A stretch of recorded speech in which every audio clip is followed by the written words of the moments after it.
அனைத்து பிரச்சனைகளிலிருந்தும் உனக்கு நான் ஏற்கனவே அருளியவாறு விரைவில் விடுதலை பெறுவாய். அது இன்றோ அல்லது நாளையோ கூட நடக்கலாம். அதனால் நீ எதற்கும் பயப்படாதே, கலங்காதே. நீ என் பரிபூரண அருளும் ஆசிர்வாதமும் அன்பும் பெற்ற என் செல்ல குழந்தை. நான் உன்னுடைய வழிகாட்டியாக வருகிறேன். அந்த நம்பிக்கை ஒன்று மட்டுமே உன்னை இயக்கிக் கொண்டு வருகிறது. நீ செய்வது சரியா தவறா என்று பார்க்கும் அளவிற்கு இன்னும் உனக்கு பக்குவம் வரவில்லை. கவலைப்படாதே குழந்தையே, உன்னை நான் நேர்வழியில் நடத்தி செல்வேன். மனதை போட்டு குழப்பிக்கொள்ளாமல் செய்ய வேண்டிய கடமைகளை செய்ய வேண்டிய நேரம். உன் மனம் கொஞ்சம் சோம்பலாக உள்ளது. அதனிடம் அடிபணியாமல் உற்சாகமாக உன் வேலைகளை தொடங்கு. உனக்கு என்ன கிடைக்க வேண்டுமோ அது கிடைக்கக்கூடிய காலகட்டம். இந்த காலகட்டத்தில் நீ உன் கடமைகளை சரியாக செய்ய வேண்டும். உன் முன்னேற்றமான காலம் இதுதான் என் குழந்தையே. மனதால் பின்தங்காது உற்சாகமாக உழைத்தால் உனக்கான மாற்றம் எல்லாம் தானாக நடக்கக்கூடிய நேரம் இது. நீ எதிர்பார்த்து காத்திருந்த அனைத்தையும் பெறக்கூடிய நேரமும் இதுதான். அதனால் இந்த வாய்ப்பை நீ தவற விட்டுவிடாதே. உன் பிள்ளைகள் உன் விருப்பப்படி நன்றாக இருப்பார்கள். உரிய காலத்தில் அவர்களுக்கு வேலையும் நல்ல வாழ்க்கையும் அமையும். உன் தட்டு எப்போதும் நிரம்பியே இருக்கும் என் குழந்தையே. நான் இல்லாமல் நீ எப்படி தனித்து ஒரு நொடியும் இருக்க முடியாதோ அப்படித்தான் உன்னை பிரிந்தும் என்னால் ஒரு நொடியும் இருக்க முடியாது. நான் வெள்ளத்தை காண்பித்து சோதனை என்கின்ற மருந்தை கொடுக்கும்போது அதை தயங்காமல் குடி. விரதமோ உபவாசமோ தேவைப்படாமல் தீர்த்த யாத்திரைக்கு செல்ல வேண்டிய அவசியமில்லாமல் உன்னை நான் மீட்டு விடுகிறேன். என் மகனே, என் மகளே, நான் உன்னை என் வலது கரத்தால் தாங்குகின்றேன். சஞ்சீத கர்மாக்கள் சிறிதும் மீதமில்லாமல் நசிந்துவிடும் அளவுக்கு என் பெயரை சதா நீ உச்சரித்து கொண்டே இருப்பதால் ஒரு லோபியைப் போல என் பொக்கிஷமான உன்னை இரவு பகலாக நினைத்து கொண்டு உன்னை பற்றியே ஆசை போட்டுக்கொண்டு இருக்கிறேன். கல்லான அப்பா எப்படி என்னோடு பேசப்போகிறார் என நீ நினைக்கலாம். யாருடைய ஆன்மாவில் நான் நீக்கமர நிறைந்திருக்கிறேனோ அந்த ஆன்மாவின் வாயிலாக நான் எப்போதும் என்னை வெளிப்படுத்துகிறேன். யாரிடம் நீ மனவிட்டு உன் குறைகளை பகிர்ந்து கொள்கிறாயோ அங்கிருந்தே நிவர்த்திக்கான வழிகளை நான் நேர் செய்கின்றேன். யாரை தேடி நீ போகிறாயோ அவராகவே நான் இருந்து உன்னை வரவேற்று உபசரிப்பேன். யாரை பார்த்ததும் உன் இதயம் இலகுகிறதோ அவரது வாயிலாகவே நன்மை செய்கின்றேன். எனக்கு பிரியமானவர்கள் உனக்கு ஆசி கூறுவார்கள். அந்த ஆசியை வழங்குவது நானே என்று அறிந்து கொள். யார் வாயின் வழியாகவாவது ஆறுதல் சொன்னால் அதுவும் நானே. சோதனையின் போது உன்னோடு யாராவது சேர்ந்து அழுதால் அதுவும் நானே என்று அறிந்து கொள் என் குழந்தையே. என்னை நம்பினால் அசாத்தியம் கூட சாத்தியமே. நீ மிகுந்த வேதனை கொண்டு இருப்பதோ சர்வ சாதாரணமான சாத்தியமானதற்கே. பிறகு ஏன் கலவரம்? நீ கேட்டதை மட்டுமே எப்போதும் நான் கொடுப்பது இல்லை. மற்ற எல்லா நல்ல விஷயங்களையும் சேர்த்தே தருவேன். நீ எல்லா நற்குணங்களையும் பெற இப்போது நன்கு தகுதியாகி கொண்டு இருக்கிறாய். இதை கண்ணார நீ பார்த்து கொண்டு இருப்பாய். அதனால் நீ கேட்டதும் கேட்காத மற்ற நல்லவைகளும் இப்போது உனக்கு கிடைக்க இருக்கின்றது. கிடைப்பது நிலைக்க இருக்கின்றது. சந்தோஷமாக இரு, உற்சாகமாகவும் இரு. கொஞ்சம் சமயோஜித புத்தியோடும் இரு என் குழந்தையே. இன்று முதல் நீ அதிர்ஷ்டசாலி என் குழந்தையே. ஏனென்றால் என் ராஜ பார்வை உன் மீது பட்டுவிட்டது. என் அப்பா எனக்கு எல்லாம் தருவார், என் தந்தை என்னை பார்த்து கொள்வார் என்று மனதில் நினைத்து உருகி நிற்கும் உன்னை பார்க்கும்போது என் அடிவயிறு கலங்குகின்றது. உன் உள்ளத்தில் கொட்டி கிடக்கும் பிரச்சனைகளையெல்லாம் எண்ணி பார்த்தால் அவை இந்த உலகத்தை விட அல்லவா பெரிதாக இருக்கிறது. உன்னை புரிந்து கொள்ளாதவர்கள் மத்தியில் அவர்களுக்காக உன்னை கரைத்து கொண்டு வாழ்க்கையை நடத்துகின்ற என் குழந்தைகளே, உங்களை நினைத்து நான் பெருமிதப்படுகிறேன்.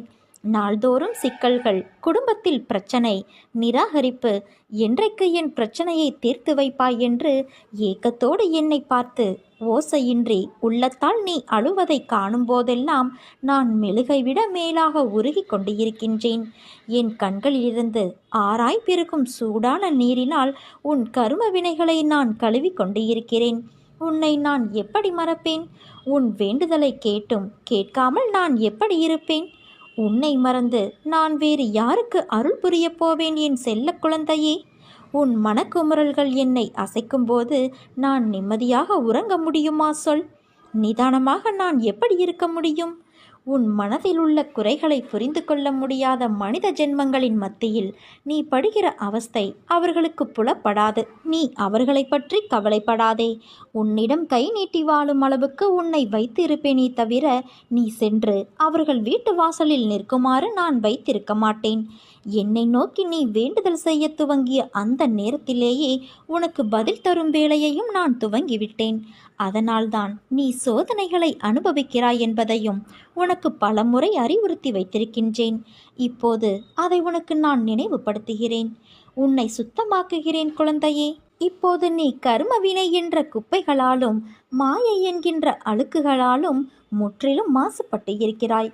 இதில் உன் மூதாதையர் உன் உறவினர்கள் செய்கின்ற பாவங்கள் என்கிற ஒட்டடை வேறு உன்னை சூழ்ந்து இருக்கிறது. உலக பந்தம் என்ற கட்டிலில் சிக்கிக்கொண்டு கஷ்டம் நஷ்டம் பிரச்சனை என்று பேதலித்து வருகின்றாய். அவற்றையெல்லாம் நான் மெதுவாக சுத்தம் செய்யும் போது உனக்கு சோதனை அதிகமாவது போல தெரிகிறது. சோதனை காலம் வரும்போது நீ பயப்படாதே, கலங்காதே. உன் தந்தையை பார்க்கும்போது மனம் விட்டு பேசு. அப்பாவுக்கு என் நிலை தெரியாதா? அவர் எனக்கு எல்லாம் செய்வார் என்று அமைதி காத்திடாதே. பசுவின் மடி முழுவதும் நிரம்பியிருந்தாலும் கன்றானது தன் தலையால் முட்டி வாயால் உறிஞ்ச ஆரம்பிக்கும் போதுதான் பால் சுரக்க ஆரம்பிக்கும். அதே போல நீ கேட்கும்போதுதான் கருணையும் சுரக்க ஆரம்பிக்கும். என்னை பற்றியும் என் லீலைகளை பற்றியும் உன் காதுகளால் கேள்விப்பட்ட போதுதானே என் மீது உனக்கு பக்தி பிறந்தது. வாயாலும் மனதாலும் என்னிடம் கேட்டபோதுதானே உன் வேண்டுதல் நிறைவேற ஆரம்பித்தது. அப்படியே தொடர்ந்து கேள். என்னோடு பேசு. முடிந்தால் வாய்விட்டு பேசு. தனிமையில் மனதுக்குள் பேசு. ஆனால் பேசுவதை மட்டும் விடாதே குழந்தையே. லௌகீக சௌக்கியங்களுக்கு உனக்கு குறைவு வராது. நீ நம்பிக்கையோடு இரு, நல்லதே நடக்கும். உன்னை நான் ஒருபோதும் கவலைப்பட்டு அழுது புலம்பு என்று கூறவில்லை. நான் கூறியது எல்லாம் என்னை நம்பி பொறுமையோடும் நம்பிக்கையோடும் இரு என்றுதான் சொல்கின்றேன். ஏனென்றால் உன்னோடு இருப்பது உன் தந்தையான நான். உன் மனதில் உள்ள ஏக்கங்களும் பரிதவிப்பையும் நான் அறியாமல் இருப்பேனா? உன் மன வலிமையை சோதிக்கும் அளவிற்கு எல்லா நிகழ்வுகளும் நடக்கின்றது. அவைகளை மெல்ல மெல்ல தாங்கி இன்று தாங்க வழி இல்லாமல் சோர்ந்து போயிருக்கும் உன்னை நான் எப்படி சும்மா விடுவேன்? எல்லாம் சுகமாகிவிடும் என்று சொல்கிறீர்கள். ஆனால் என் வழிகள் அப்படியே இருப்பது போன்றுதானே நான் உணர்கிறேன் என்கிறாயா? சில மனிதர்களுக்கும் நேர்மறை எதிர்மறை காலம் என 2 காலங்கள் சுழலும். நேர்மறை காலங்களில் என் உதவி எளிதில் கிடைத்துவிடும். ஆனால் எதிர்மறை காலத்திலோ என் கைகள் உன் பக்கத்தில்தான் இருக்கும். நீ என் பார்வையில்தான் இருப்பாய். ஆனால் மனம் என்ற மாய உலகம் எதிர்மறையின் கட்டுப்பாட்டில் இருக்கும். உன் மனதில் உன் தந்தையான நான் சிம்மாசனத்தில் அமர்ந்து இருக்கின்றேன். இருந்தும் உன்னை விடுவிக்க நான் அதனோடு போடும் வாக்குவாதம். அமைதியான நிலையில் இருக்கும் நான் என் பிள்ளையான உன்னை விடுவிக்க காப்பாற்ற அத்தனை ரூபங்களும் எடுப்பேன். உனக்குள் உன்னை முன்னேற விடாமல் உன்னை முடக்கும் உன் எண்ணங்கள் சிந்தனைகள் என எல்லாவற்றிலும் நீ விடுதலை பெறுவாய். உன் மனதிற்குள் உன்னை காயப்படுத்துவதற்கே இந்த நிலைமை என்றால் உன்னை வெளியில் காயப்படுத்துபவர்களை நான் சும்மா விடுவேனா? அவர்களை நான் பார்த்து கொள்கிறேன். ஒருவர் உன்னை பழி வாங்கினால் நீ பதிலுக்கு அதையே செய்யாதே. இது சின்ன பெரிய விஷயங்களில் என அனைத்திற்கும் கூறுகின்றேன். அவர்கள் போல் நீ நடந்தால் உனக்கு என்ன வேறுபாடு? ஒன்றை புரிந்து கொள். பழி வாங்குவதால் எதிரில் உள்ளவர்கள் மட்டும் வீழ்வது இல்லை. அவர்கள் அக்குணம் படைத்தவர்கள்தான். ஆனால் நீயோ, என் குழந்தையான நீயோ அப்படி இல்லை. உன் பண்புகள் வேறு. நீயும் பழி வாங்குவேன் என்று நினைத்தால் நீ அவர்களின் வடிவங்களில் ஒன்றாய் மாறுகின்றாய். அப்படி நீ மாறினாய் என்றால் நீயும் வீழ்ந்து உன்னிடத்திலே உன் நற்பண்புகளின் முன் பழிக்கு பழி என்பது உன் நிம்மதியின் கதவை மூடும். நீ அந்த கதவிற்குள் சிக்கிக் கொள்ளாதே. நீ சிக்கிக் கொள்ள மாட்டாய். ஏனென்றால் உன்னை நான் நன்கு அறிவேன். இந்த அறிவுரை உன் ஆன்மாவுக்கு அன்று, மாயை நிறைந்த உன் மனதிற்கு. அதனால் உனக்கு அரணாய் எந்த எதிர்மறை ஈர்ப்புகளும் உன்னை நெருங்காமல் நான் பார்த்து கொள்வேன். நீ நினைத்த செயல் அனைத்தும் விரைவில் என் ஆசியோடு நடக்கப் போகிறது. உன்னை சரியான நேரத்தில் நான் கை தூக்கி விடுவேன். நம்பிக்கையோடு நீ காத்து கொண்டு இரு. நல்லது நடக்கப் போகிறது. யாரை நீ நல்லவர்கள் என்று நினைத்தாயோ அவர்களே உனக்கு துரோகம் செய்கிறார்களே என்று வருந்துகிறாய். நீ செய்த மிகப்பெரிய தவறு எது தெரியுமா? நல்லவர்களை விட்டு தீயவர்களை நம்பியதுதான். வாழ்வில் நீ எதையெல்லாம் நிரந்தரம் என்று நினைத்தாயோ அவையெல்லாம் நிதர்சனமில்லாத பொய்கள் என்பதை நீ தெரிந்து கொள். அவர்களால் உனக்கு ஒரு நன்மையும் இல்லை என்பதை உணர்ந்து கொள். அன்பு குழந்தையே, உன் வெகுளித்தனத்தையும் அப்பாவி குணத்தையும் பார்த்து உன்னிடம் எப்படி நாடகமாடுகிறார்கள். ஆனாலும் இன்னும் அவர்களுக்காக வருந்துவதை பார்த்து நான் கண் கலங்காத நாளே இல்லை. போனது போகட்டும். இனி உன் அன்னையான நான் அப்படி விட மாட்டேன் உன்னை. யாராவது உன்னை ஒதுக்கி வைத்தால் நீ கவலைப்படாதே. உன்னை எந்த தூரத்தில் யார் வைக்கிறார்களோ அந்த தூரத்தில் வாழ கற்றுக்கொள். அதனால் உனக்கு ஒரு நஷ்டமும் இல்லையே. உன்னோடு தான் உன் அன்னையான நான் இருக்கிறேனே. அது போதாதா உனக்கு? தர்மத்தின் வாழ்வுதனை சூது கவ்வும், இறுதியில் தர்மமே வெல்லும். அதனால் நீ எதற்காகவும் கவலைப்படாதே. உன்னோடு நான் எப்போதும் இருப்பேன். இன்ப நிலை நீங்கி துன்பச் சுமையை சுமக்கிறாயே. அனுபவிக்க இன்னும் என்ன இருக்கிறது என்ற அளவில் துன்பத்தின் எல்லை வரை சென்றுவிட்டு வெறுமையாய் நின்று என் முகத்தை உற்று பார்க்கும் உன்னை நான் கண்டு கொள்ளவில்லை என்று நினைக்காதே. உன்னை அன்போடுதான் நான் கவனித்து கொண்டு இருக்கிறேன்.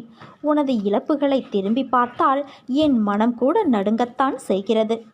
ஒவ்வொரு முறையும் உன்னை தைரியப்படுத்தி கொண்டு வருகிறேன் என்பதை நினைவுபடுத்திக்கொள். இன்னும் நீ கடந்து போக வேண்டிய தூரம் கொஞ்சம் இருக்கிறது. அதுவரை எல்லையற்ற பொறுமையோடு தீவிர நம்பிக்கையோடு உனது சுமையின் கணம் தெரியாமல் இருப்பதற்காக எனது நாமத்தை உச்சரித்தபடி இரு. எனது சத்தத்தை உணர்வுள்ள நீ கவனித்து கேட்டு அதன்படி நடந்து கொள். அப்போது உனக்கு இளைப்பாறுதல் கிடைக்கும். எதற்காகவும் கவலைப்படாதே என் குழந்தையே. உன்னோடு எப்போதும் உன் அன்னையான நான் கூடவே இருக்கிறேன். எது வந்தாலும் நான் உனக்கு அருள் செய்ய காத்திருக்கின்றேன். அனைத்தையும் நான் பார்த்து கொள்கிறேன் என் குழந்தையே. எல்லா சுமைகளையும் என்னிடம் தந்துவிட்டு தைரியமாக போய்கொண்டே இரு. வருத்தத்தை விட்டு பொறுமையாக இரு. உனக்கான இலக்கை நோக்கி போய்கொண்டே இரு. உனக்கு துணையாக நான் என்றும் எங்கும் இருப்பேன். நீ நடக்கும் பாதையில் முட்கள் இருந்தால் நானே முன் சென்று முன்பாக களைந்து விடுவேன். எதையும் பொருட்படுத்தாமல் உனக்கான இலக்கை மட்டும் நீ குறிக்கோள்வை. நீ போகும் பாதையில் மிக மோசமான மிருகங்கள் வரலாம், மோசமான மனிதர்கள் வரலாம். ஆனால் நீ எதை கண்டும் அஞ்சாதே. தைரியமாக உன் கடமையை மட்டும் நீ செய்து கொண்டே இரு. நான் அனைத்தையும் தூக்கி வீசி பந்தாடுவேன். சாது மிரண்டால் காடு கொள்ளாது என்பதை நீ அவர்களுக்கு காட்டும் தருணம் வந்து விட்டது. உன் இலக்கை நோக்கி போய்கொண்டே இரு என் குழந்தையே. வெற்றி நிச்சயமாக கிடைக்கும். உனக்குள் இருக்கும் கவலைகளை தூக்கி வீசிவிட்டு உன் அன்னையான என் மீது நம்பிக்கை வை. இன்ப நிலை நீங்கி துன்பச் சுமையை சுமக்கிறாயே. அனுபவிக்க இன்னும் என்ன இருக்கிறது என்ற அளவில் துன்பத்தின் எல்லை வரை சென்றுவிட்டு வெறுமையாய் நின்று என் முகத்தை உற்று பார்க்கும் உன்னை நான் கண்டு கொள்ளவில்லை என்று நினைக்காதே. உன்னை அன்போடு தான் நான் கவனித்து கொண்டு இருக்கிறேன். உனது இழப்புகளை திரும்பி பார்த்தால் என் மனம் கூட நடுங்கத்தான் செய்கிறது.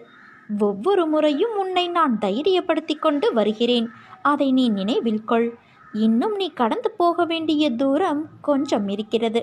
அதுவரை எல்லையற்ற பொறுமையோடும் தீவிர நம்பிக்கையோடும் உனது சுமையின் கணம் தெரியாமல் இருப்பதற்காக எனது நாமத்தை உச்சரித்தபடி இரு.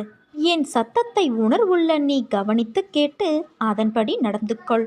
அப்போது உனக்கு இளைப்பாறுதல் கிடைக்கும். நீ மூழ்கிவிட்டாய் என்று மற்றவர்கள் எண்ணும்போது முத்தெடுத்து நீ மேலேறி வருவாய். இது உன் மீனாட்சி தாயான என்னுடைய அற்புத லீலை. என்றும் உன்னை நான் கவனித்து வருகிறேன். உன் எண்ணம் தடுமாறும்போது உன்னை நல்வழிப்படுத்தி தூய சிந்தனை அளிப்பேன். நீ வேதனைப்படும் காலத்தில் உன்னோடு இருந்து ஆறுதல் அளித்து வேதனை போக்கும் வழியை கூறுவேன். உன் வீட்டில் பாதுகாவலனாக இருந்து உங்கள் அனைவரையும் தீய சக்திகள் அண்டவிடாமல் தடுத்து உங்களை நான் காப்பேன். இல்லறத்தில் நல்லறம் காக்க ஒவ்வொரு நிமிடத்திலும் உன் மனதில் நான் எச்சரிக்கை செய்வேன். உன் எண்ணங்களை ஆராய்ந்து உனக்கு என்ன தேவையோ அதை அளிப்பேன். என்றுமே உன்னை நான் அஞ்ஞானத்தில் மூழ்க விடாமல் சத்திய தர்மத்தை உன் மனதில் புகுத்துவேன். எதுவுமே நிரந்தரமில்லை என்பதை உணர வைத்து எளிமையாகவும் ஏழ்மைக்கு உதவி செய்ய மனதை தூண்டுவேன். ஏட்டு சுரைக்காய் கறிக்கு உதவாது என்பதை உணர வைத்து நீதி மறவாமல் வாழ வைப்பேன். உழைப்பின் தத்துவத்தை எடுத்துரைப்பேன். என் அன்பு குழந்தையே, யோசிக்கும் யோசனைகள், சில விஷயங்களில் நீ என்ன செய்கிறாய், என்ன முடிவு எடுக்கிறாய் என்ற உணர்வை கூட உன்னால் புரிந்து கொள்ள முடியாத தருணங்களாய் இருக்கும். காற்றில் பறக்கும் துணி போல பட்டும் படாமலும் அந்த நிகழ்வுகளில் உன்னை ஈடுபடுத்தியிருப்பாய். பறப்பது மட்டும்தான் உனக்கு தெரியும். ஆனால் அதை தாண்டி ஒரு தூண்டுகோலாய் உன்னை ஒரு திசைக்கு அது வழி நடத்தி செல்லும். அது என்ன என்பதை உன்னால் உணராத அளவிற்கு உன் எதிர்மறை நிகழ்வுகளில் அமுக்கப்பட்டு இருப்பாய். உனக்கு மூச்சு திணறாமல் இருக்க உன் சுவாசமாய் உன் அன்னையான நான் இருப்பேன். அந்த குழப்பம் மிகுந்த சூழலில் உன் மனதை நீ கட்டுப்படுத்து. தனியாக ஒரு இடத்தில் உன்னை அமர்த்திக்கொள். உன் மனதில் எண்ணற்ற குழப்பங்களும் எண்ணங்களும் சுழலும். துணி முட்கள் மீது விழுந்தால் அதை எடுத்தாலும் துணி கிழிந்துதான் போகும். அதே போல நீ உன் எதிர்மறை எண்ணங்களை உன் மனதிலிருந்து எடுக்க நினைக்கும் போது வழிகளைத்தான் உணருவாய். அதனால் அதை அதன் போக்கில் விட்டுவிடு. பிறகு உன் மனம் அமைதியாகும். கவலை கொள்ளாதே குழந்தையே, எதுவும் உன்னை தீண்ட விடமாட்டேன். உன்னை விட்டு நான் விலகுவதும் இல்லை, விலகி போகும்படி உன் அன்னையான நான் செய்வதும் இல்லை. உன் பாதையை நீயே உருவாக்கிக் கொள்ளும் தண்ணீராக இரு. வாழ்வில் நீ எதையும் சாதிக்கலாம். அடுத்தவர் பாதையை தடுக்கும் பாறையாக நீ ஒருபோதுமே இருந்துவிடாதே. ஐயங்களும் கஷ்டங்களும் நம்மை சற்றே அசைத்து நம்பிக்கையை உறுதிப்படுத்தவே நம்மை சூழ்கின்றன. நாம் வாழ்க்கையில் சோதனைக்கு உள்ளாக்கப்படுகிறோம். முழு நம்பிக்கையோடு ஆத்மார்த்தமான அன்பு கொண்டு என்னை பற்றி கொண்டும் விழிப்புணர்வோடும் உனது முயற்சிகளை தொடர்ந்து செய். உன் செயல்கள் அனைத்தும் முடிவாக வெற்றி முடி சூட்டப்பெறும். மனம் புண்ணாகி போனதே என வருந்தாதே. இதோ என் மென்மையான கரங்களால் உன்னை வருடிக்கொண்டு உன் பக்கத்தில்தான் நான் உனக்காக இருக்கிறேன்.